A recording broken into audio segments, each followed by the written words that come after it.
What's up, everyone? Welcome back to the Collider Interview Studio at TIFF 2024 at Cinema Center, brought to you by Range Rover Sport. I am especially excited for this interview. You both know this already. Sketch is one of my favorite films of the festival. One of the greatest joys of coming to literally any film festival is seeing a sales title and just knowing that the entire world needs to get access to this film.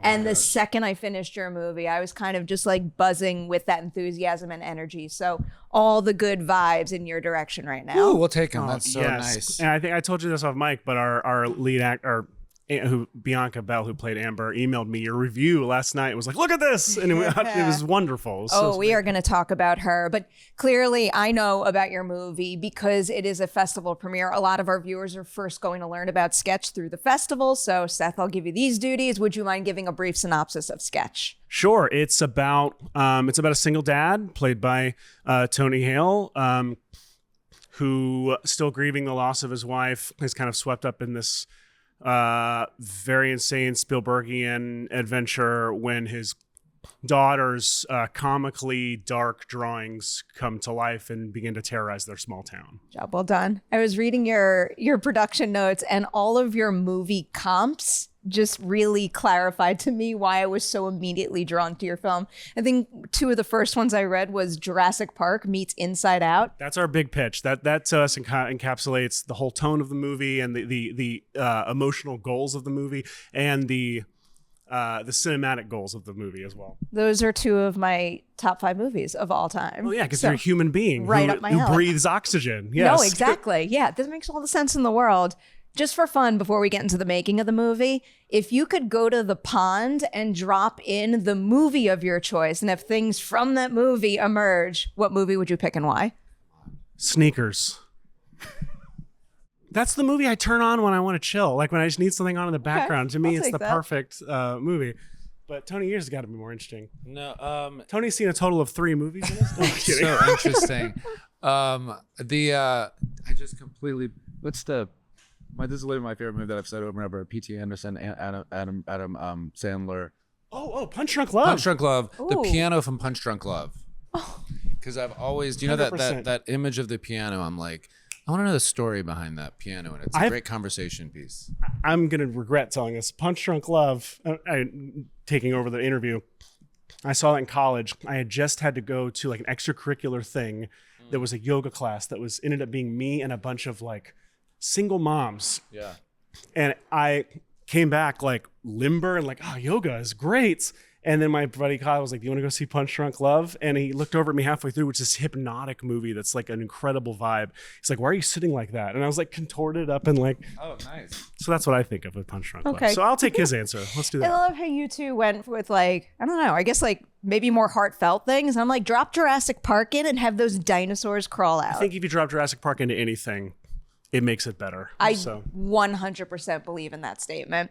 All right, getting into the writing of the film first. I love asking this question, especially when you have a really cool high concept at the core of your movie. What was idea number 1 for you, the thing that started it all? But then also, did you have a break story moment, something you came up with that made you think it is whole now? Ooh, good question. So the initial idea was just kids' drawings come to life. I had done some animated shorts with my kids. I have 3 kids, and I had they had told, like, I came home one day and my oldest at the time, who was in kindergarten, had drawn this mural of the 3 little pigs, and he started walking me through the story and his version, and Superman enters at some point, and it takes these wild turns. And I just started recording him on my phone, and then I took pictures of all the art and animated this short film out of it, and took his narration and made it narration. And I've done that with each of my kids. And so I had this thought, I was like, this would be fun to do. Like, Roger Rabbit was a huge movie for me and still is. And the idea of doing something that was this hybrid thing, it felt like right in my wheelhouse. But then it was, not to get too spoilery, but there's a moment in the movie, the thing that kind of really did it for me was this image of this young girl who drew these things that came to life, and she feels responsible for it, but then giving her a place where those things are kind of her superpower, and her staring down this other monster and just saying, I'm not afraid of you because I made you. So imagine what else I can do. Like that to me was like, that's the thing I have to make the movie for, because it felt like the most powerful thing to me. Again, very clever core concept. I feel like what makes it such a robust experience is that kind of through line that has real meaning at the end and can stick with people. So I was reading that it took you 5 years to get this movie made, I believe. And that is par for the course in this industry, if not longer, especially when you're making a first feature. So over the course of those 5 years, can you tell me some of the greatest hurdles you encountered and how you overcame them? It was more like 7, actually. It was 7. Once you factor in finishing the movie, it was about 7. Yeah. The hurdles were just first time movie things. For me as a writer, it was like believing. I'd done a ton of shorts, but it was believing in the power and the validity of the larger thing that I was writing, and that it was worth getting to the finish line. And I had written features before, but this one, because it was so special to me, it was really hard for me to, because no matter what, when you're writing, it's going to suck for a period of time. And when it's that large scale of a thing and you have so much importance on it, it can be really tough and lonely getting through it. How did I get over those obstacles? Honestly, Tony came on the project very early on and was giving me feedback and things on it. And he was constantly validating, like, this is really good. This is really working. Can we get this up to here? And another producer of ours, Steve Taylor, was also a source of that. It was just constantly finding that outside validation to keep going. Yeah. Can't make a film without hundreds, if not thousands of people. So having Totally. the right team around you is of the utmost importance. Tony, I want to come your way about producing. Now, first, a little bit of a broader question, because it makes me really, really happy when an actor that is well known and has a big platform uses it to bolster newer filmmakers that we need to know more about. So big two-part question about that. First, what was the thing that kind of, I guess, flipped the switch in your mind that you need to use what you've created for yourself in this industry to support others and support the stories you want to see get told? I'll save the other part for after. Yeah, you're such a good question, asker. Well, thank you. I mean, I wish I had some perfect answer, but it felt very organic, this whole process, because I had seen Seth's work. We had become friends. His perspective on things, the detail, because you've seen the movie so you can understand the detail that he puts into these special effects, because since Amber, our lead, draws them, they're not these kind of perfect, they're beautifully done, but they look as though a child drew them. And that refinement that he had, and I'd seen them in his shorts, and just the whole concept of a girl losing her mother and processing through art, and then it coming to life, it was just like so beautiful. And it's I think it's really kind of ironic that I had just done Inside Out, and then this comes, and it's like, and the whole pitch of this has from the beginning has been Inside Out meets Jurassic Park. And just the whole, I don't know, the whole kind of, it just, even though it took 7 years, it felt very organic, the whole process. Yeah. And I mean, to talk about Tony as someone who is very proactively kind and generous, especially Comes from so much pain. it has to. So much pain. Well, and he's like, he came onto this story when there was no reason to believe in it so much. I feel, just looking at it objectively, it was such a seed of an idea. And he just saw the potential in it, and the potential for it to be this grounded. He just saw the very specific weird vision that I had for this movie, which is, you've seen it. It's a small movie and a big movie at the same time. It's an emotional, like domestic, like family drama at the same time, being this big, wild 4-quadrant comedy, and also like scary and adventure. And he saw all of it, was like, saw how it all will work and weave together and trusted me, and for no reason at all. But thank you for saying that. But it's also, the challenge was getting other people to see that, because we would tell it and then they were like, well, who is this for? What is this? And we wanted to say, oh no, you're going to get it once we're doing it. And then what's so validating is now when people do see it, they're like, oh, I get what you were talking about. And it's like, oh, it took 7 years. Yeah. But to get that validation is really, really nice. Just to follow up on what you briefly said, you made a movie for everybody, which not every movie has to be for everybody, but like, I wrote this. One of the coolest things about your movie is that, like, I know my folks are going to love it. And then I know my young nieces and nephews are going to love it. And like, what better thing about a movie than to bring a family together by watching it? I absolutely adore that. Thank you, Perry. Just to follow up on what you were just saying about kind of like selling the concept in a whole manner. What was the key to doing that in the early stages? Is it a matter of like going back to your shorts and other art you've made to kind of convey how it'll look? I made a proof of concept short based on the script for this movie. What was interesting about that was that my attempt was all the shorts that I made before. It was kind of a popular thing on Vimeo to do a proof of concept that felt like a scene from a larger movie, and a lot of them are great and work. But the shorts that I had made were things that were meant to be short, so they had beginning, middle, and end. And but on this, I just pulled a scene, like a sequence out of the movie, and shot that with the cast of kid actors and with limited budget. And the VFX of it were cool, but I learned in that, I was like, why does this feel so, it's lacking this like propulsion that the feature script has. And it didn't have any of the emotional context that the movie had, but it made a great sizzle reel. And that sizzle reel is what got a lot of people really excited about it to come on. It was just making a fake trailer essentially out of that short. And it really sold the tone and the energy of it for us. So smart, but also everyone needs to see it in full because again, that emotional through line.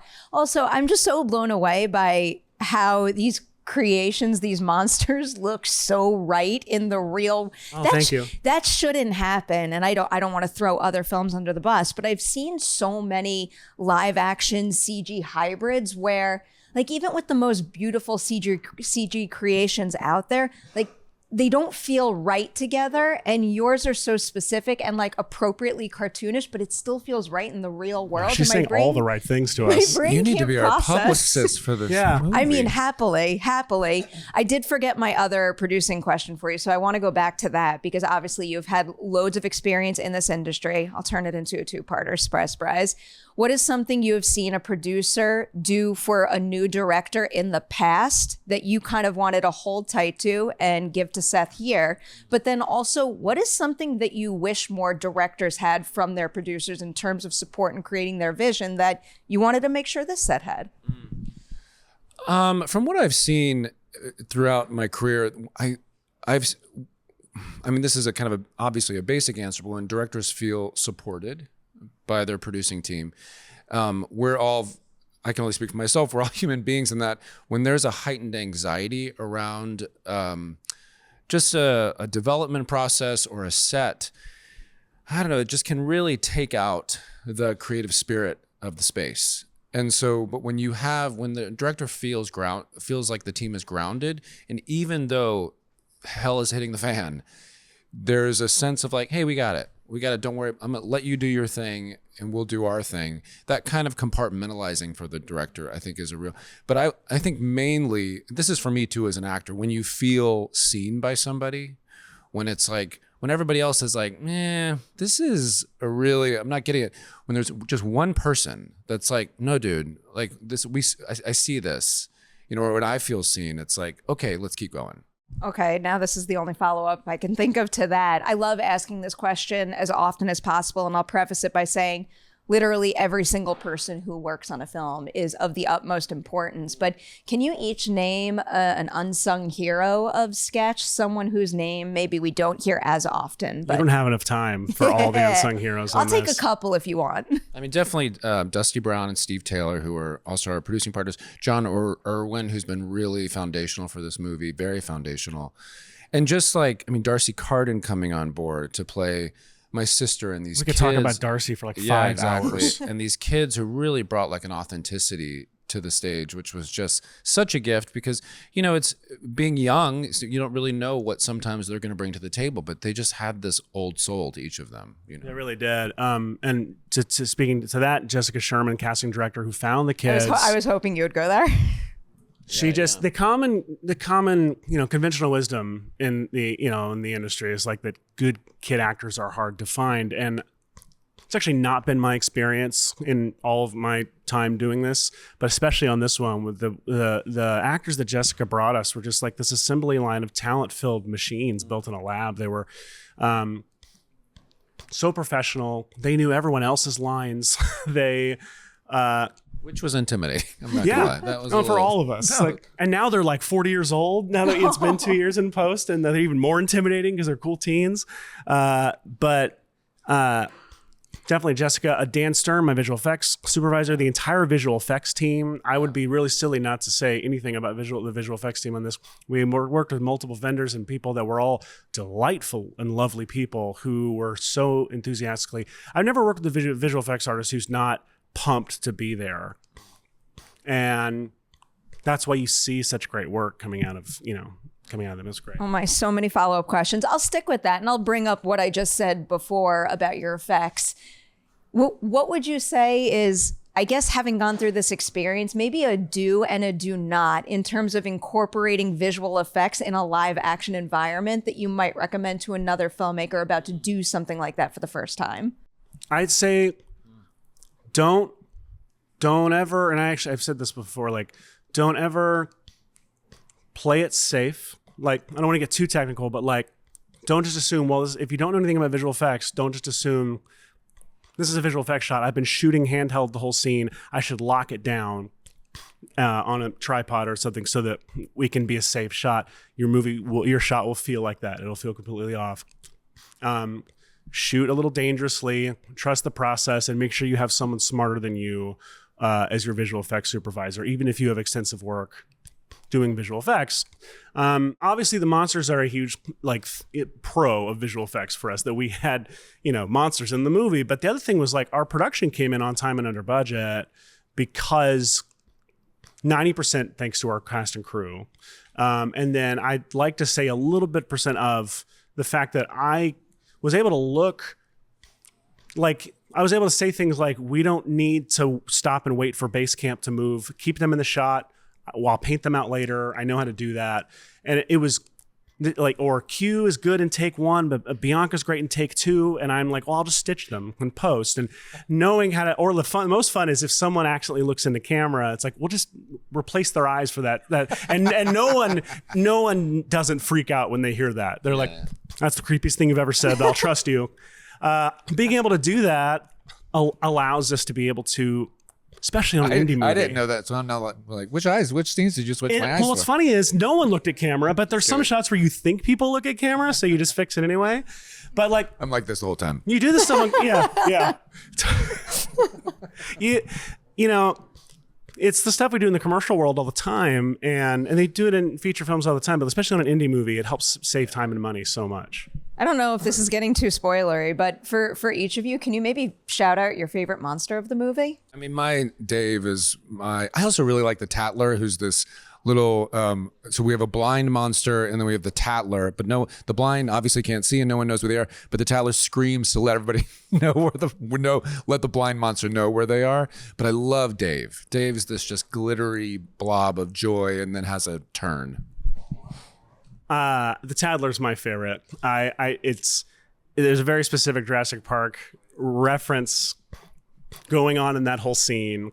But my favorite is when our concept art, Michael Cribbs, did these first mock-ups of the Tattler. I had a loose idea in my head of what it was. In fact, I think what I told him was I want a combination, I don't know if we landed there, but a combination between the 2001 monolith and a Furby. If we can find some way to find the middle of that. And what he gave us was there's this one image with this face that's just this. And I was like, this is the funniest thing. Do not lose this face. And I sent it to Tony. He was like, oh, well, that's my inner monologue. Like, that face is me. Tattler is, I think, my favorite. Yeah. I feel like distribution needs to come first. I want it to get out to the widest possible audience. You got to make toys of these. I agree. ASAP. I 100% agree. Let's do it.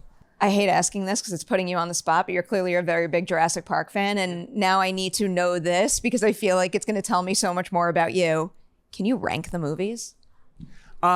Sure. I'd be happy to. And I don't want anyone to think that any movies are low on the list because I don't appreciate something about them. First of all, he's been waiting for this question. That's the exact way I life. define my Jurassic list. So I would go, obviously, Park 1 first. Fair.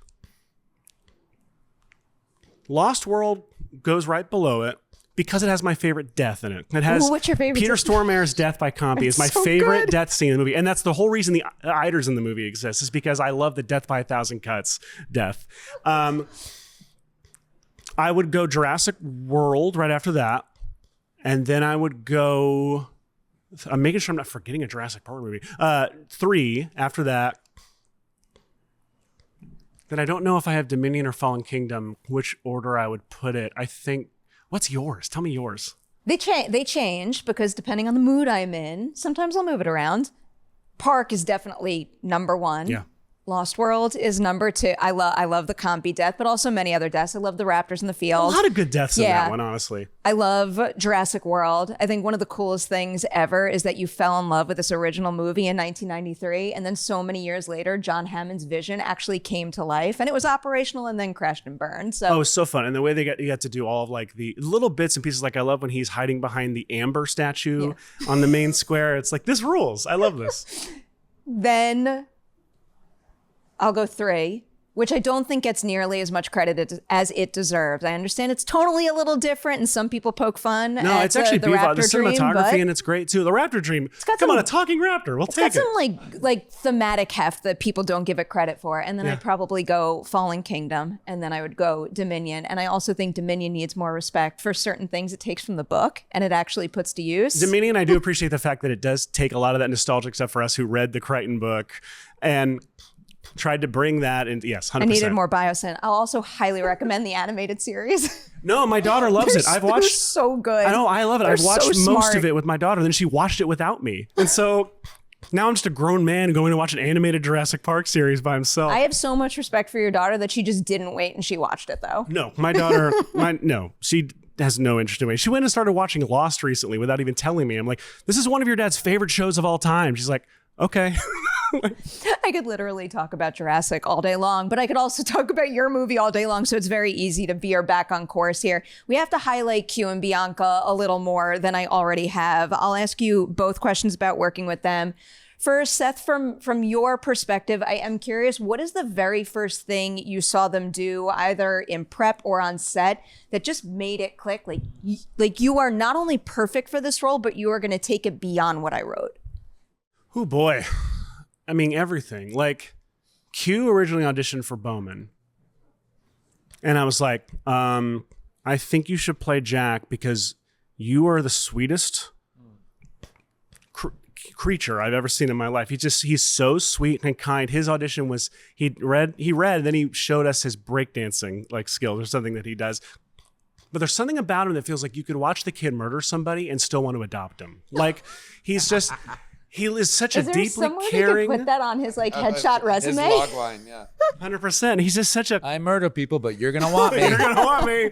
He's so deeply caring. And Bianca, on her audition, I had originally envisioned more of like an Abigail Breslin and Signs kind of a character for Amber. But the second I saw Bianca, she was this